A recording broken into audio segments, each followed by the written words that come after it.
Bonjour à tous, bienvenue sur ma chaîne YouTube, c'est un plaisir de vous retrouver aujourd'hui pour cette nouvelle vidéo. Vidéo qui va parler de la prise de masse. La prise de masse est une étape qui paraît simple, mais qui est en fait assez délicate. En effet, faites correctement, vous prendrez pas mal de muscles et un minimum de graisse, mais bien souvent, passez un cap, les gains de masse musculaire ralentissent et, cerise sur le gâteau, on commence à prendre du gras. Alors, comment faire pour éviter ça? Donc dans cette vidéo, on va expliquer comment faire une prise de masse propre. Pour ceux qui sont intéressés pour pousser la machine un peu plus loin et faire une prise de masse de manière optimale, je vous laisse le lien de mes programmes de prise de masse size pour hommes et pour femmes ci-dessous. Avant toute chose, on va voir déjà ce qui se passe quand on fait une prise de masse qui fait que l'on peut prendre du gras. Dans une prise de masse, on est en excédent calorique. On mange donc plus de calories que l'on en dépense afin d'avoir de la matière pour construire de la masse musculaire. Une partie plus ou moins importante de ces calories provient des glucides. Et on sait, l'ingestion des glucides génère une libération d'insuline.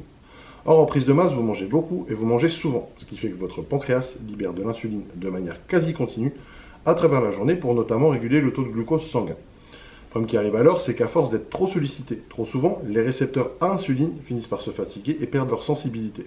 En découle alors un souci que l'on appelle la résistance à l'insuline. On aura donc moins de glucose qui entrera dans les muscles pour être stocké sous forme de glycogène et une plus grande partie restera dans le sang. Or, le glucose, lorsqu'il n'est pas utilisé par l'organisme, finit par être stocké sous forme de graisse dans les cellules adipeuses. Et c'est exactement ce phénomène qui fait qu'une prise de masse qui débutait bien dégénère d'un coup sans qu'on comprenne pourquoi. Je vais donc vous donner quelques repères pour vous aider à faire une prise de masse propre et à limiter la casse. Premier point, ne démarrez une prise de masse que si votre taux de graisse ne dépasse pas 12% environ pour les hommes, c'est-à-dire avec les abdos légèrement visibles, et 20% environ pour les femmes, ventre plat, pas de poignée d'amour, pour les repères. Et ce, pour plusieurs raisons. Tout d'abord parce qu'il y a la plupart du temps une corrélation entre un taux de graisse élevé et la résistance à l'insuline. Ça veut donc dire que si vous démarrez votre prise de masse avec un taux de graisse un peu trop haut, il y a de plus fortes chances que votre sensibilité à l'insuline ne soit déjà pas très bonne et vous prenez du gras plus vite que si vous aviez un taux de graisse plus faible pour commencer. Ensuite, parce que cela vous permet de rester en prise de masse plus longtemps avant de commencer à souffrir de résistance à l'insuline. Aussi parce que ça vous évite par la suite, à la fin de la prise de masse, d'avoir à passer par une sèche longue et fastidieuse, ça peut être chiant. Et aussi parce que j'estime que même en prise de masse, on doit toujours garder un corps sain, donc avec un taux de graisse acceptable pour une prise de masse.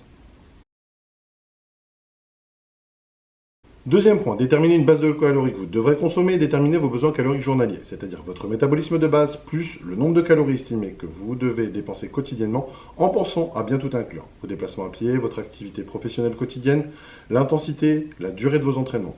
Une fois que vous avez obtenu ce nombre, on dispose de plusieurs méthodes pour ensuite définir de combien de calories vous avez besoin pour construire du muscle. Ici, je vous propose tout simplement d'ajouter un surplus de 10% à votre besoin calorique journalier pour déterminer le nombre de calories dont vous avez besoin en prise de masse. En ce qui concerne les ratios des macronutriments, ils seront variables selon votre type de métabolisme. Pensez donc à jouer sur les quantités des différents macros, et en particulier des protéines et des glucides selon que vous avez un métabolisme lent, normal ou rapide, et selon que vous êtes un homme ou une femme. Troisième point, conseil quasi vital à vraiment bien écouter. Sachez faire un pas en arrière pour faire 3 pas en avant. Je m'explique. Lorsque vous dépassez 15% de taux de graisse chez un homme, avec les abdos donc couverts, et 25% chez une femme, donc peau du ventre qui s'est bien épaissie et poignée d'amour qui arrive, il est temps de se passer par ce que j'appelle une mini-diète, c'est-à-dire environ 4 semaines de réduction des glucides, environ 50% de ce que vous consommez pendant votre prise de masse. Si nécessaire et que vous voyez que vous avez vraiment pris pas mal de gras, alors n'hésitez pas pendant cette période à rajouter un peu de cardio. Vous devez garder présent l'esprit que votre corps a aussi besoin d'un break par moment. En général, une règle de 3 mois de prise de masse pour 1 mois de sèche, puis retour en prise de masse, devrait vous permettre de faire sereinement votre prise de masse dans de bonnes conditions. Bien entendu, c'est une moyenne générale et vous devrez l'adapter à votre cas personnel. Quatrième point, surveillez votre poids. Vous devriez en théorie prendre du poids chaque semaine. Une personne de niveau débutant devrait prendre en moyenne 500 grammes par semaine jusqu'à 1 kg pour les plus chanceux. Une personne de niveau plus avancé devrait prendre 125 à 250 grammes par semaine. Si vous prenez plus que ça, il y a de fortes chances que ce soit aussi un peu de gras et je vous conseille de descendre vos apports caloriques de 100 calories environ par jour.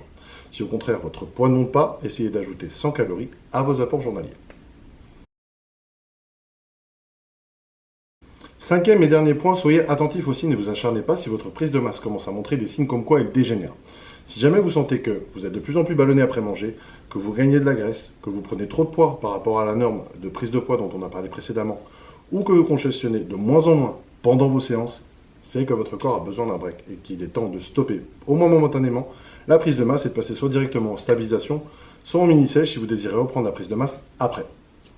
Voilà, c'est tout pour aujourd'hui, j'espère que ça vous a plu. N'hésitez pas à liker et à vous abonner si ce n'est pas déjà fait, et n'hésitez pas aussi à poser vos questions en commentaire.